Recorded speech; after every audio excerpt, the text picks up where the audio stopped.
Lahat daw ng nilibing nila dito, nahirapan sila sa pagdadasal.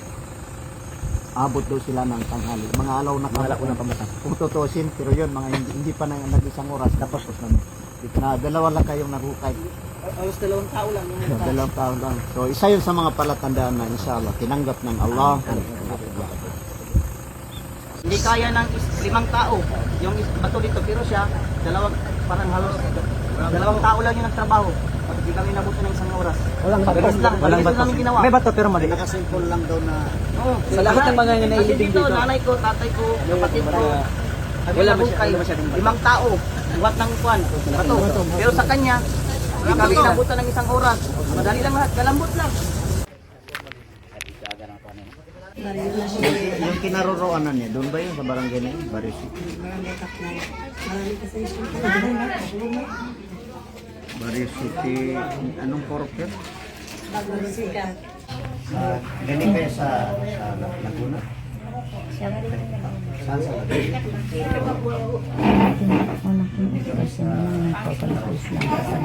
Away lang namin dahil dito sa matatanggal mo ako? Nakatulog ako sa bahay. Kasama yan ang mga nilay sa Sulat Peronia, si Brother Usman Muhammad Casalona, na ampo ng Allah sa mga kadusan.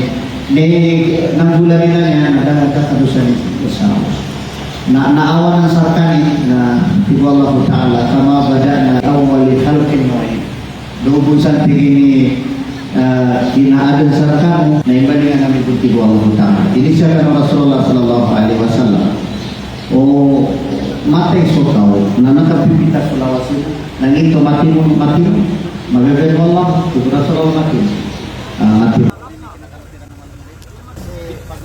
Pag nagano daw sila na okay. So lahat ng mga inilibing dito, ang daming mga bato na mahihirap. Ang lalaki ng mga bato na nahihirapan sila. Hindi kaya ng 5 tao. Yung bato dito, pero siya, parang halos 2 tao lang yung nagtrabaho. Hindi kami nabuti ng 1 oras. Walang bato. Walang bato. Namin ginawa. May bato pero mali. nakasimple lang daw na Oo. Sa lahat ng mga nailibing dito. Nanay ko, tatay ko, kapatid ko. Wala masyadong 5 tao. Buhat ng kwan. Bato. Pero sa kanya, hindi kami nabutan ng 1 oras. Madali lang lahat. Kalambot lang. Para sila.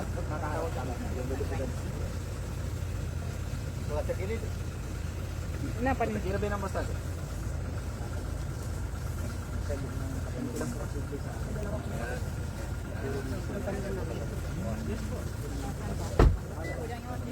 Salatayan.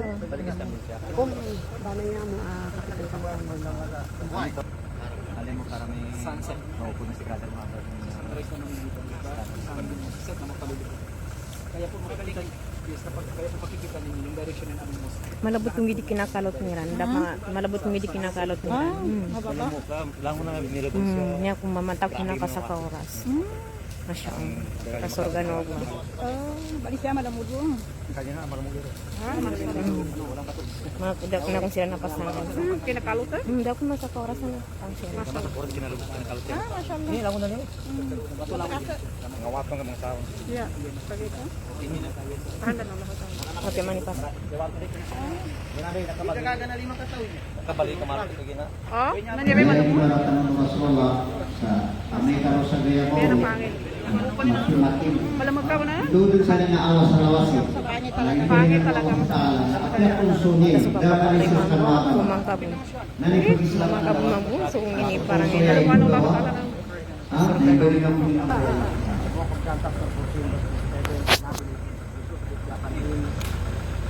Iniwan ko sa iyo ang kapayapaan ng ligaya ng Panginoon at ng bilisan sa inyo. Aking kapayapaan ay aking iniwan sa inyo. At kayo magulumahin ng kamatapos. Video mo forward. Kapayapaan ay aking Kapag kutban niyo siya. ang kapayapaan patungkol sa banal ng barangay. Ito yung Ay, di start. salam at binati ni Jesus at kanyang mga disciples sa wikang Hebreo. Nambay mo pa yung video kapag talo. Shalom. Ibig sabihin ng shalom ay salam, kapayapaan, peace be with you. At kapag bumati ang bawat katoliko, binabati nila ang kanilang katabi ay binabati nila ng peace be with you. Kaya ang pagbati ng salam, sinabi ng Rasulullah sallallahu alaihi wasallam, awala atullukum ala sayyid idza fa'altumuhum kahabattum. Ang kinaward. Salam kayo. Hindi bang kayo ay magmahalan parati, magkasiyan kayo ng kapayapaan sa bawat mga kamag-anak ni Brother Muhammad sa tanong niya. po hindi huling hantungan at mali po yung kataga na ganoon dahil ito po ay first destination na kung saan lilitisin ang kanyang mabubuting gawa. Pamaya man miskala jarap ay sayra jarap, pamaya man miskala jarap ay sayra jarap. Kung gumawa ka man ng kabutihan na napakaliit, ipapakita at makikita mo, ipapakita na mapanaw wa ta'ala sa iyo at malalasa po ang ginawa mong kabutihan dito sa mundo.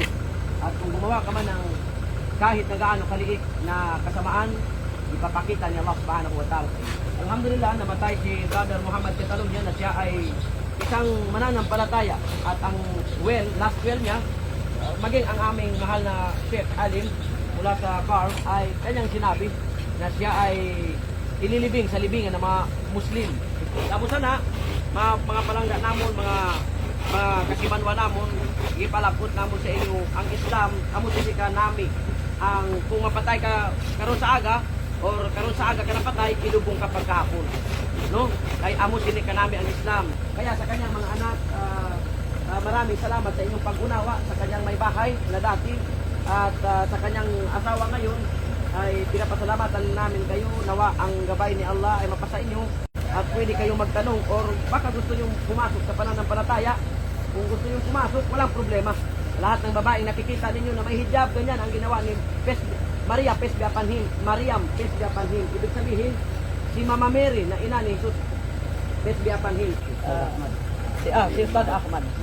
Ustad. Ito yung isang interest natin sa mga Si Ustad Ahmad, yung modern ng First Seven. Ustad. Alhamdulillah. At ano sa kanya sa Allah subhanahu wa ta'ala na gusto ko ng tignan naman ang inyo hindi ko naman kaano sila. Bagamat ito ay kautusan ng banal na Quran, hindi na pinansin kapatirat sa Islam. Balik ito ay mga kaganapan ng ito. Hindi nyo ko nakikita sa amin kung ano ko yung sinunod namin na bakit hindi namin. Bagamat nagbigay kami ng isang tinatawag na respeto sa bawat kapatid dito.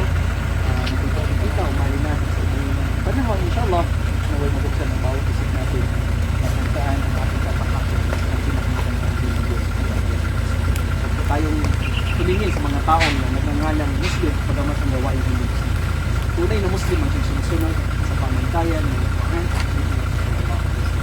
Muli, hindi ko lamang po, Assalamualaikum warahmatullahi wabarakatuh. Hindi naman pakinggan ang ating mahal na MP, inshallah. Walang no other than Asep Abdul Hadi Dumanga. ano ang tawag natin sa mga so sila yung sabi ni Ali radhiyallahu anhu, sila yung mga kapatid natin so mga kapatid natin itong talata ng Allah subhanahu wa ta'ala ay tala ng Allah sa surah minha halaknakum wa fiha nu'idukum. Mula kayo sa lupa. Yung pinaka-ama ng katakawan, pinaka-ama natin, pinaka-ulan ng mga tagan, alam, pinaka-ulan ng Quran, ay hindi sa mula kayo. Kaya sinabi ng Allah subhanahu wa ta'ala, minha halaknakum. Nilikha namin kayo mula sa lupa. So, fiha nu'idukum at saka ibabalik din namin kayo. Kaya maliban kayo mga pero kahit pa paano makakabalik din ito. So, kaya ito din ang isa sa mga palatandaan. Kaya batayan natin sa video na ito. So, ginawa kayo mula sa lupa, babalik din kayo sa lupa. Sabi ng Allah subhanahu wa ta'ala, wa minha nukhrijukum taratan ukhra. At dito rin kayo palalabasin sa lupa. Lahat ng mga nilipin, lahat ng mga namatay, nilalabas ng Allah subhanahu wa ta'ala. Walang imposible sa Allah subhanahu wa ta'ala. Kasi nabanggit natin yung talata ng Allah nagpapatutok na yung paglikha natin ng Allah subhanahu wa ta'ala. Kung namatay tayo, araw ng pag-ukom ay pag binuhay tayo ng Allah subhanahu wa ta'ala ay ibabalik din sa atin lahat ng mga sangkap na nawala sa atin.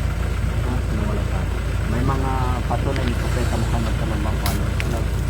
Sabi ng Allah subhanahu wa ta'ala sa surah Al-Anbiya, "Kama bada'nakum awwala khalqin nu'idu."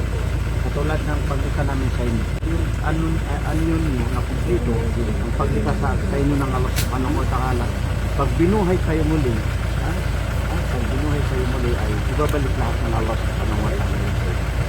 Lahat ng mga nawala sa inyo, ibabalik ng Allah subhanahu wa ta'ala. So malinaw na at sa pananampalataya natin sa Islam ay ang taong mamatay ay bubuhay na nakatapos na ilang taon. Sa palagay ko nakakaisa tayo. Dito lang tayo hindi nakakaisa sa ano bang sinusunod natin. Pero madalas mo naririnig ko na mag-anway ako. Ang gusto ko lang idagdag sa mga sinabi ni brother Brad Muhammad Idris, itong pananampalataya, ito lamang ang nag-isang relihiyon na ginawa ng Allah para sa atin. Sabi ng Allah subhanahu wa ta'ala, وَمَنْ يَبْتَغِي غَيْرَ الْإِسْلَامِ دِينًا فَلَنْ يُقْبَلَ مِنْهُ إِنَّ الدِّينَ عِنْدَ اللَّهِ الْإِسْلَامُ. Walang tanggap-tanggap na pananampalataya o ang pananampalatayang nilikha ng Allah o ginawa ng Allah para sa katawan ng Islam. At saka sino mang sumunod sa ibang pananampalataya bukod sa Islam, kailanman ay hindi tatanggapin sa kanya ng Allah. Tinanong yung isa sa mga kasamahan ni Propeta Muhammad sallallahu alaihi wasallam, si Ibn Abbas, ano kaya ang pananampalataya o paniniwala ni Islam? Ano ang paniniwala ni Noah, si Abraham? Lahat sila ay Muslim. Sapagkat sumunod sila sa pananampalatayang kapayapaan, o kaya ay pagsuko, pagkaliman o sa kanila. Yun ang ibig sabihin ng Islam. Hindi Muslim ang tao na hindi sumusunod sa pananampalataya. Hindi sumusunod sa kautusan ng Allah, sa kautusan ng propeta. Kaya yung mga sinaunang mga propeta. Kaya kapag naalala natin yung kapatid natin,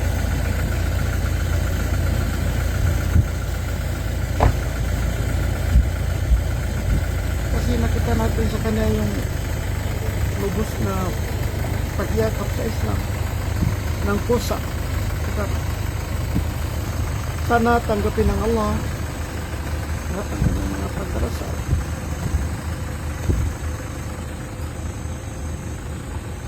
Tawarin ng Allah saka ipagkaloob sa kanya para iso ng Allah subhanahu wa ta'ala. Actually, hindi na rin ako nagsasalita. Sinubog pa kami sa plane. Tinatago ko na kayo isis na napakaluha. Kamatid ko. Alhamdulillah, nakayanan natin, naisagawa natin ang mga tanukula natin bilang mga Muslim, Ustads. Maraming salamat sa inyo para sa ating kapatid sa Islam. Saka lagi kong binabanggit yung pasasalamat natin namin kayo. Gawa ng maganda yung pag-usap niyo, Ustads. Hinaman-manan namin, hindi kayo nahirapan sa pag-usap sa mga kapatid niyo. Ito si Mrs. saka mga anak niya, pati yung mga kapatid niya. Kasi na-experience kong nakapunta ako sa Iloilo, nakapunta ako sa Cebu, sa Tacloban. Ganito rin, ganun din, namatay, din nilagay sa kabao. Pero yung iba hindi ko na nakayanan na makuha at saka mailibing sa pananampalataya. Katulad ng nasa Tacloban. Ilang araw ako doon, ilang linggo siguro. Pero hindi natin nakayanan. So alhamdulillah, dahil sa magpagandang loob ng mga kapatid natin sa humanity, mga kamag-anak, mga pamilya ng ating kapatid. Sa palagay ko, dahil din yun sa kabaitan ng ating kapatid. Kaya nagkakasundo tayo. Kanina, kinukwento ni brother, naririnig yun na lahat daw ng nilibing nila dito, nahirapan sila sa pagkakatay.